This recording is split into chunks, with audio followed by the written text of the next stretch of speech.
भाइयों और बहनों, बिहार की जनता, आज मैं आपसे वादों पर नहीं, वास्तविकता पर बात करने आया हूँ। पिछले 15 साल, 20 साल, कितने साल हमने एक ही कहानी सुनी।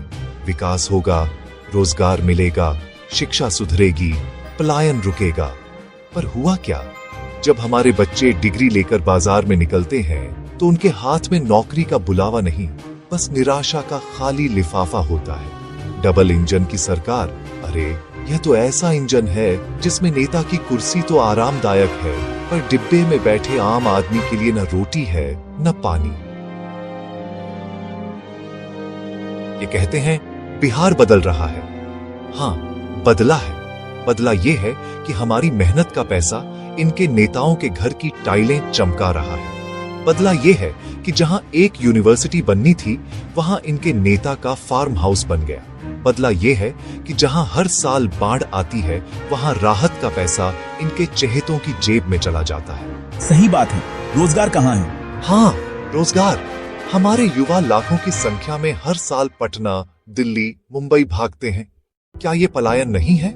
क्या इस मिट्टी में इतना दम नहीं कि हमारे बच्चों को काम दे सके? दम मिट्टी में नहीं, दम तो इन सत्ता पर बैठे लोगों की नीयत में नहीं है। ये बाहर से निवेश लाने की बात करते हैं, पर जमीनी हकीकत क्या है? कोई उद्योगपति क्यों आएगा जब यहाँ सरकारी दफ्तरों में हर फाइल पर रिश्वत का टैग लगा हो, जब यहाँ का इंफ्रास्ट्रक्चर खुद खस्ता हाल हो? आज हमारे गांव में आप किसी किसान से पूछिए, क्या उसे उसकी फसल का सही दाम मिला? जवाब होगा नहीं। आप किसी गरीब से पूछिए, क्या उसे सही समय पर राशन कार्ड मिला? क्या उसे रहने के लिए जमीन मिली, जिसके लिए मुख्यमंत्री जी कहते हैं कि जमीन ही नहीं है? जवाब होगा नहीं। और जब जनता अपना हक मांगने निकलती है तो क्या मिलता है? पुलिस की लाठी, झूठे केस। ये नेता चुनाव के समय आपके पैर छूते हैं, आपके घर पर खाना खाते हैं, पर चुनाव के बाद ये आपके सवालों से भागते हैं। ये विधानसभा के अंदर बैठकर अपनी कुर्सी की लड़ाई लड़ते हैं, कभी उस मजदूर की नहीं सोचते जो पेट की आग बुझाने के लिए हजारों किलोमीटर दूर काम कर रहा है।